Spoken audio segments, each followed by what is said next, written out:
Hello dear students, my name is Dr. Shilpi Kumari. Welcome back to my YouTube channel Insight Classes Haridwar. जैसा कि previous lecture में मैंने आपको molecular basis of inheritance topic के कुछ selected important portions को describe किया था, like DNA application in prokaryote as comparative analysis with the eukaryote and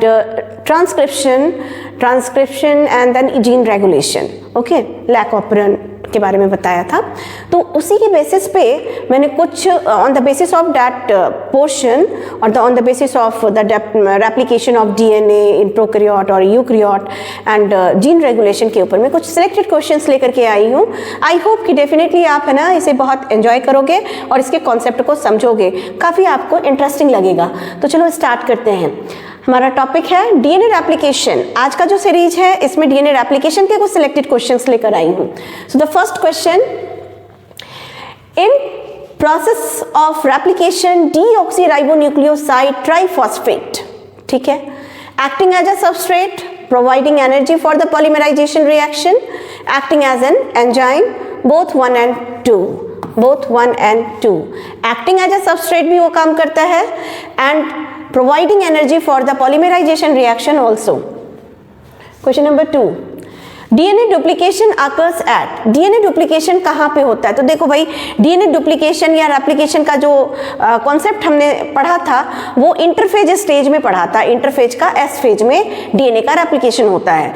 तो ऐसा तो नहीं है कि वो सिर्फ माइटोसिस में ही होगा या मियासिस में नहीं होगा, क्योंकि माइटोसिस एम फेज आने में भी पहले आई फेज क्लियर करना होगा। After I phase M phase will come. तो एम फेज या तो माइटोटिक या मियाटिक दोनों होगा। So the correct answer is meiosis and mitosis both, D. Question number 3,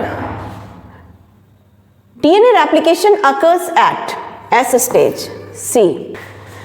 question number 4, a DNA molecule which both strands have radioactive thymidine is allowed to duplicate in an environment containing non-radioactive thymidine. What will be the exact number of DNA molecule that contains the ratio active thymidine after 3 duplication? तो देखो इस तरह के questions actually ये semi conservative DNA replication के ऊपर है। तो इसे सॉल्व करने के लिए हम 2 कलर यूज करेंगे। तो अभी तो पहले दोनों ही स्ट्रैंड में बता रहा है रेडियो एक्टिव, तो यहाँ पे स्टार लगा दो, ये भी स्टार लग गया, ठीक है।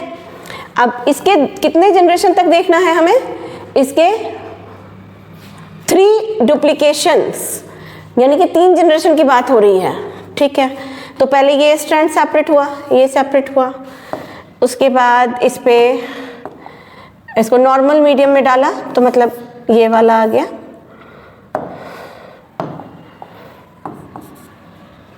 ये स्टार वाला इधर। तो this is called first generation, ये फर्स्ट जनरेशन है। अब ऐसे ही आप सेकेंड जनरेशन का निकालोगे तो सेकेंड जनरेशन में क्या होगा? ये स्ट्रैंड पहले सेपरेट हुआ, सेपरेट होने के बाद जो नॉर्मल मीडियम वाला है वो, और कितने बन गए? 4 बन गए,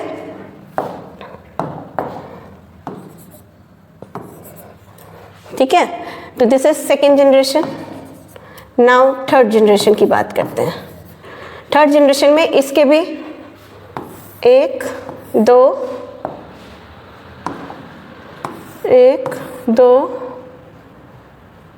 3 4 5 6,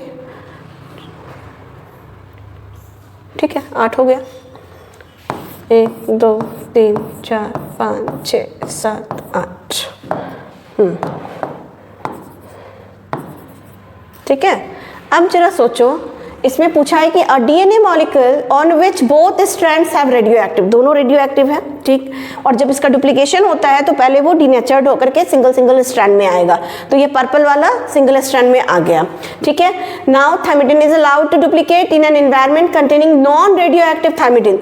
नॉन रेडियो एक्टिव थायमिडिन में इसको डुप्लीकेट करना है, तो ठीक है, येलो वाला हमने डाला, उसके ऊपर कोई स्टार नहीं लगाया, मतलब कि ये रेडियो एक्टिव रिप्रेजेंटेशन को नहीं दे रहा है, ठीक। ये हो गया फर्स्ट जनरेशन। फर्स्ट जनरेशन में 2 मिले, सेकेंड जनरेशन में 4 मिलेगा और थर्ड जनरेशन में 8 बनेंगे। बट वो जो 8 बनेगा, what will will be the exact number of DNA molecule that contains the radioactive thymidine? कितने in third generation, third duplication, 3 बार जब duplication होगा, फर्स्ट बार डुप्लीकेट किया तो 2 बनाया, सेकेंड बार डुप्लीकेट किया तो 4 बना, और थर्ड बार जब वो डुप्लीकेट किया तो 8 बना। 8 में रेडियो एक्टिव वाले कितने हैं? रेडियो एक्टिव वाले 1 and this one 2. So the correct option is B. ठीक है? A bacterium with completely radioactive DNA was allowed to replicate in a non-radioactive medium for 2 generations. What percentage of bacteria should contain radioactive DNA? Same question, थोड़ा सा change किया है। तो चलो यहाँ पे पहले इनिशियली जो DNA लिया वो दोनों ही स्ट्रैंड रेडियो एक्टिव वाला है, fully radio active, completely radio active DNA, जिसको अलाउ किया गया नॉन रेडियो एक्टिव मीडियम में। तो जब ये डुप्लीकेट करेगा तो ये बन गया, this is first generation. Now second generation के लिए 1 2 3 4 स्ट्रैंड हो गया। अब इसके ऊपर ये लगा दो, यानी कि फर्स्ट जनरेशन में 2 बना, सेकेंड जनरेशन में 4 बना, तो 4 तो बन गए। इसमें पूछा गया है 2 generation what percentage of the bacteria should contains radio active DNA? कितना परसेंट बैक्टीरिया जो है वो रेडियो एक्टिव कैरी कर रहा है? तो आप इसको देखो, यहाँ पे रेडियो एक्टिव, ये रेडियो एक्टिव, ये रेडियो एक्टिव, ये रेडियो एक्टिव। तो सेकेंड जनरेशन 2 जनरेशन के बाद 4 बना, 4 में से एक ये वाला और एक ये वाला, इनकी 4 में से 2 रेडियो एक्टिव को रिप्रेजेंट कर रहा है और 2 नहीं कर रहा है। तो जो कर रहा है उसका परसेंटेज पूछा गया है, तो 2/4 into 100%, 2 and 2 50% is the correct answer, so the B option. ठीक है, चलो question number 6, in the base sequence of one strand of DNA is this, What shall be the sequence of its complementary strands? मैंने क्या आपको बताया था कि एक जो स्ट्रैंड होता है वो टेम्पलेट स्ट्रैंड होता है जिसकी पोलैरिटी होती है 3' to 5', और उसके अपोजिट जो स्ट्रैंड बनता है उस स्ट्रैंड को बोला जाता है complementary strand, and the polarity is 5' to 3', 3' to 5 है तो 5 to 3 ही होगा। तो इसमें मतलब एक सीक्वेंस का वन स्ट्रैंड के DNA के सीक्वेंस गिवन है, लाइक GAT, ठीक है। तो इसका जो कॉम्प्लीमेंट्री स्ट्रैंड बनेगा वो क्या इसमें आएगा? G यानी C, A यानी T एंड T यानी A। ठीक है, हम तो चले D के साथ, क्योंकि इतना टाइम हम वेस्ट नहीं करेंगे, क्योंकि इसके स्टार्टिंग वाले कोडॉन में ही हमें ये वाला तो मिल गया और ऐसा किसी चॉइस में नहीं है। आगे भी देख लो, बिल्कुल वही होगा, T A के साथ, A T के साथ, G C के साथ, C G A T T A G C A T C G। देखो इससे टाइम सेव होता है। कैसे? जैसे अभी देखो ये स्मार्ट वर्क होता, अगर हमने इस क्वेश्चन को देखा और 4 चॉइस हमें मिले, हम स्टार्टिंग के ये 3 को ही देख रहे हैं और इसका कॉम्प्लीमेंट्री सीक्वेंस अगर हम इमेजिन करेंगे तो CTA होगा। क्या CTA किसी और सीक्वेंस मतलब A ऑप्शन, B और C किसी में है? नहीं है, हम सीधे D के साथ जाएंगे, हमारा टाइम सेव हो गया, है ना इंटरेस्टिंग। इसी तरीके से बायोलॉजी के क्वेश्चंस को हैंडल करना चाहिए ताकि जितना हो सके आप टाइम को सेव कर पाओ, लेकिन एक्यूरेसी एंड करेक्टनेस में कोई कंप्रोमाइज नहीं। Question number 7, method of DNA replication in which 2 strands of DNA separates and synthesize new strands semi conservative होता है, C option. Question number 8, during replication of a bacterial chromosome DNA synthesis starts from a replication origin site and ये जो site जहां से replication start होगा, तो ये replication दोनों ही डायरेक्शन में हो रहा है ना, मतलब by directional, moves in by direction, D option. Question number 9, which one of the following hydrolyzes internal phosphodiester bond in a polynucleotide chain? Internal बोला, एंडोन्यूक्लियस लग जाए, डी ऑप्शन। अगर टर्मिनल पोजीशन का पूछा जाता ना तो हमारा आंसर होता टर्मिनल साइट पे क्या होता? एक्सोन्यूक्लियस होता। The nature of DNA replication is semi conservative, C। The direction of DNA replication, देखो हमने बताया था आपको डीएनए का रेप्लिकेशन का डायरेक्शन या ओरिएंटेशन कैसा होगा, 5 प्राइम टू 3 प्राइम। बोलो क्यों? क्योंकि जो डीएनए पॉलीमरेज 3 यहाँ पे वर्क करेगा in the case of the prokaryotic DNA replication, हमने क्या देखा था?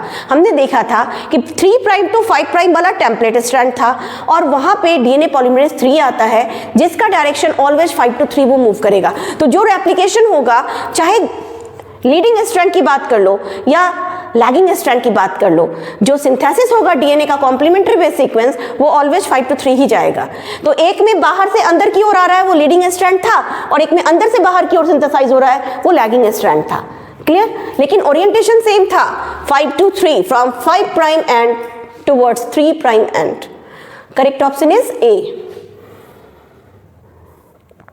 Question number 12, semi conservative replication of DNA was given bye.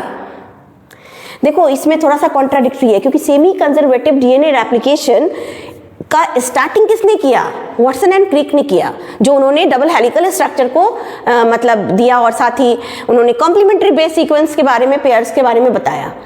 But पूरा क्रेडिट अगर हम बात करें semi conservative DNA replication of DNA का तो वो मेजल्सन एंड स्टाइल को जाता है। तो देखो बच्चा यहाँ पे बहुत ज़्यादा कंफ्यूज हो सकता है कि ऑप्शन ए होगा या सी होगा।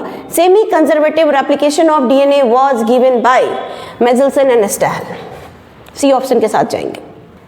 Question number 13, which of the following enzyme is used in DNA multiplication? मैंने बताया क्या था? DNA polymerase. Yes, DNA polymerase. अब देखना कई बार इसी नाम को चेंज करके क्या बोला जाएगा? DNA dependent DNA polymerase. अगर डीएनए का रेप्लिकेशन हो रहा है तो क्या पता अभी नेक्स्ट क्वेश्चन में वही मिल जाए हमें। Question number 14, mode of DNA replication in E coli is semi conservative and bidirectional. दोनों डायरेक्शन में होता है ना, तो डी ऑप्शन होगा। Question number 15, which of the following enzyme is used to join? जैसे ही आ गया ज्वाइन, ज्वाइनिंग एंजाइम इकलौता है, कौन है भाई? लाइगेज। या तो ऑप्शन में लाइगेज होगा या ऑप्शन में T4 डीएनए लाइगेज होगा, लाइगेज ही होगा। And you know ligase enzyme की डिस्कवरी किसने की थी? T4 डीएनए लाइगेज एंजाइम की discovery Indian based scientist H.G. Khorana ने करा था 1968। कुछ बुक 1968 लिखते हैं, कुछ 1967 लिखता है, बट याद रखना कि हरगोविंद खुराना ने T4 डीएनए लाइगेज की डिस्कवरी की थी। और ये इतना क्रूशियल एंजाइम है कि विदाउट इसकी डिस्कवरी के डीएनए रेप्लिकेशन पॉसिबल नहीं था प्रोकैरियोट में, क्योंकि जो ओकाजाकी फ्रैगमेंट का फॉर्मेशन होता है, पेस्टिंग कैसे होगा? तो pasting enzyme, molecular glue DNA ligase को ही कहा जाता है। इवन जब आप बायोटेक पढ़े होगे या पढ़ोगे तो उसमें without ligase enzyme biotech, modern biotech तो पॉसिबल ही नहीं है। ठीक है, तो यानी कि इस डीएनए लाइगेज का बहुत ही इंपॉर्टेंट रोल है। और मेन रोल क्या है? ये ज्वाइनिंग एंजाइम है, इसे पेस्टिंग एंजाइम या इसे मॉलिक्यूलर ग्लू के नाम से भी जाना जाता है। Okay, question number 16, Okazaki fragments are synthesized on. Leading में तो भाई कंटिन्यूअस स्ट्रैंड का सिंथेसिस होता है, ओकाजाकी तो lagging strand of DNA only, lagging strand में होता है, रुक रुक के, इसलिए फ्रैगमेंट के फॉर्म में। Question number 17, DNA replication include. DNA replication में क्या क्या चाहिए? लाइगेज भी चाहिए, डीएनए पॉलीमरेज एंड लाइगेज तो चाहिए ही चाहिए, and RNA polymerase and ligase भी चाहिए। तो हम कह सकते हैं कि समहाउ हम डी के साथ जाएंगे कि सब चाहिए। अब बोलोगे आरएनए पॉलीमरेज कैसे? Primase. So correct option is 17 का डी।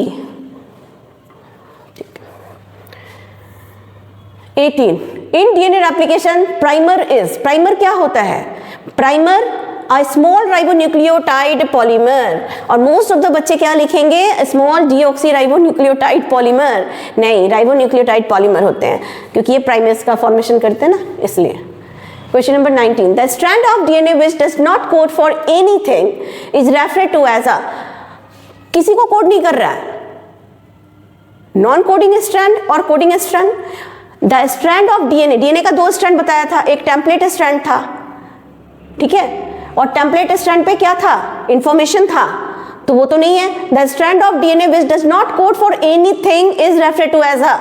तो दूसरा जो स्ट्रैंड था वो कोडिंग स्ट्रैंड था, और वो ही होगा जहां जो किसी को कोड नहीं करेगा। ठीक है, सी 20। थोड़ा सा इसका कॉन्सेप्ट आपको उल्टा लग रहा होगा, लेकिन टू बी वेरी ऑनेस्ट कि भाई डीएनए का 2 स्ट्रैंड होता है, एक को टेम्पलेट स्ट्रैंड बोला जाता है। जो टेम्पलेट स्ट्रैंड होता है वो नॉन कोडिंग स्ट्रैंड है, एंटीसेंस स्ट्रैंड है और उसके पास ट्रांसक्रिप्शन की एबिलिटी है, मतलब वो ही स्ट्रैंड ट्रांसक्राइब्ड होता है क्योंकि पोलैरिटी 3 to 5 है इसकी। तो एमआरएनए जब भी सिंथेसिस होगा वो 5 to 3 ही होगा। तो टेम्पलेट कौन सा लेगा डीएनए का? 3' to 5'। तो जो इसके अपोजिट जो दूसरा कॉम्प्लीमेंट्री स्ट्रैंड है उसे कहा जाता है नॉन टेम्पलेट स्ट्रैंड, उसे कहा जाता है कोडिंग स्ट्रैंड, उसे कहा जाता है सेंस स्ट्रैंड। ठीक है, सो the correct answer is coding strand. During DNA replication, discontinuously synthesized fragment are later joined by enzyme। फिर आ गया ना यहाँ पे joined यानी joining enzyme ligase A। 21. Replication fork is large opening of DNA helix, small opening of DNA helix, tightly coiled part of DNA helix, loosely coiled part of DNA helix, small opening of the DNA helix। B. The DNA dependent आ गया क्या आ गया? ये DNA polymerase, DNA polymerase का दूसरा नाम आ गया DNA dependent DNA polymerase. मैंने आपको क्या बताया था? डीएनए के टेम्पलेट पे अगर डीएनए बना तो डीएनए के टेम्पलेट पे डीएनए का बनना मतलब डीएनए रेप्लिकेशन, और इसमें जो एंजाइम यूज होता है वो डीएनए पॉलीमरेज होता है। क्योंकि डीएनए के टेम्पलेट पे डीएनए बन रहा है इसलिए इस एंजाइम को हम बोल सकते हैं DNA dependent DNA polymerase. Catalyses polymerisation in, तो यानी कि डीएनए पॉलीमरेज की बात हो रही है। ये किसकी बात हो रही है? डीएनए पॉलीमरेज की बात हो रही है। और जो मेन रेप्लिकेटिंग एंजाइम है DNA polymerase, third in the case of the prokaryotic DNA replication, जिसकी पोलैरिटी होती है, ये जब भी वर्क करेगा 5' to 3' में करेगा। सो the correct option is 5' to 3' direction. ठीक है। 23. Main enzyme of DNA replication is DNA dependent. देखो भाई पूछा क्या है?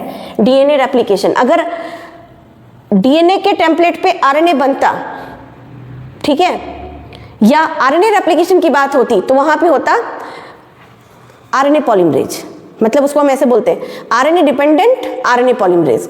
बट मेन जो रेप्लिकेटिंग एंजाइम होता है ना डीएनए में वो पॉलीमरेज ही होता है। कौन सा है? तो डीएनए पॉलीमरेज होगा। लेकिन किसके टेम्पलेट पे बनेगा? डीएनए के टेम्पलेट पे डीएनए बनेगा।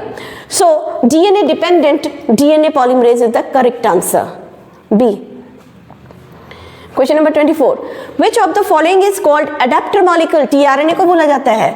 टीआरएनए का बहुत सारा नाम है, इसे soluble RNA, adapter RNA and और क्या बोलते हैं इसको? ट्रांसफर आरएनए भी बोला जाता है। ठीक है, जिसके पास क्या है? Anti codon. जो एमआरएनए के पास जो कोडॉन होता है ना, उस कोडॉन को रीड करने की एबिलिटी टीआरएनए के पास है। क्यों? Just because of anti codon. Okay, question number 25. Which may be attached with adenine base in RNA? बड़ा ही अच्छा क्वेश्चन है। देखो धरल्ले से आप ये सोचोगे AT से बाइंड करता है, आप थाइमिन लगा दोगे, गलत हो जाएगा। आपसे पूछा गया है आरएनए में क्या करेगा भाई? आरएनए, ये तो डीएनए के केस में बाइंड करेगा ना ऐसे। आरएनए के केस में ए यूरासिल के साथ बाइंड करेगा क्योंकि आरएनए के केस में यूरासिल प्रेजेंट होता है, थाइमिन एब्सेंट होता है। तो यहाँ पे हमारा ये डीएनए एप्लीकेशन के कुछ क्वेश्चंस जो मैं लेकर के आई थी वो पूरा डिस्कशन कंप्लीट होता है।